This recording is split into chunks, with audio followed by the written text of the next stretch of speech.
உழைத்தால் உழைத்து உழைத்து தமிழை நடிப்பை உலகத்துக்கு எடுத்து காட்டிய அந்த சிவாஜி கணேசன் வீடு இப்பொழுது ஏலம் போவதற்கு நோட்டீஸ் ஒட்டப்பட்டு விட்டது.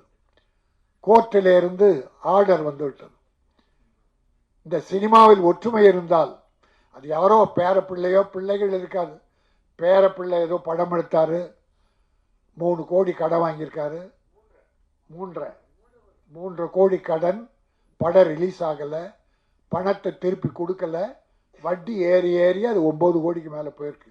ஏறும், வட்டிக்கு வாங்கினா ஏறதான் செய்யும். நம்ம அவங்கள குறை சொல்ல. முத்தமிழறிஞர் எழுதிய வசனத்தை பேசி சிவாஜி புகழ் பெற்றார். புகழ் அந்த வசனங்களை சிவாஜி நடித்ததாலே பேசியதாலே முத்தமிழறிஞர் கலைஞர் பெயர் பெற்றார் என்று ஒரு போட்டி. உயிர் நண்பர்கள். அவருடைய வீடு இன்றைக்கு ஏலம் என்கிற போது யாரால் எதனால் என்பதை பார்ப்பதை விட நான் ஒரு வேண்டுகோளா வைக்கிறேன் சிவாஜிக்காக. அது என்ன வழி இருக்கோ. நான் என்ன சொல்றேன், தமிழக முதல்வர் அவங்க அப்பா கலைஞர் தான் பீச்சில் அவருக்கு சிலை வைத்தார். பிறகு அதை நினைவு மண்டபம் அங்கே கொண்டு போய் கட்டினாங்க. அந்த குடும்பத்தில் பற்றுள்ள ஆட்சி நடக்குது. வழிமுறை சட்டம் சரியா இருந்தா, முறை சரியா இருந்தா, நம்முடைய நடிகர்களும் சிவாஜிக்காக இதில் யார் என்ன தப்பு பண்ணாங்க. ஃபைனான்சியரை கூப்பிட்டு பேசுனா அவர் கூட நிறைய மனசாட்சியோடு ஒத்துக்குவார். குறைச்சி ஒரு 10 பேர் சேர்ந்து முடிஞ்சா பண்ணலாம். இல்லை அவங்க சொத்து இருந்தா அதை விற்று கூட பண்ணலாம். எனக்கு தெரியல.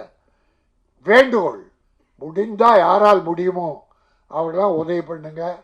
அந்த குடும்பத்து பிரச்சனை எனக்கு தெரியாது. நான் படித்த செய்தி மனவேதனையாக இருந்தது. அதனால் யாராவது தமிழக அரசோ தமிழ் சினிமா ஹீரோக்களோ இல்லை நடிகர் சங்கமோ எல்லாரும் ஒன்றா சேர்ந்து ஏதாவது உதவி செய்து சிவாஜி வீட்டை காப்பாற்றுங்கள். அவங்க பேர புள்ள அதை பற்றி இல்லை.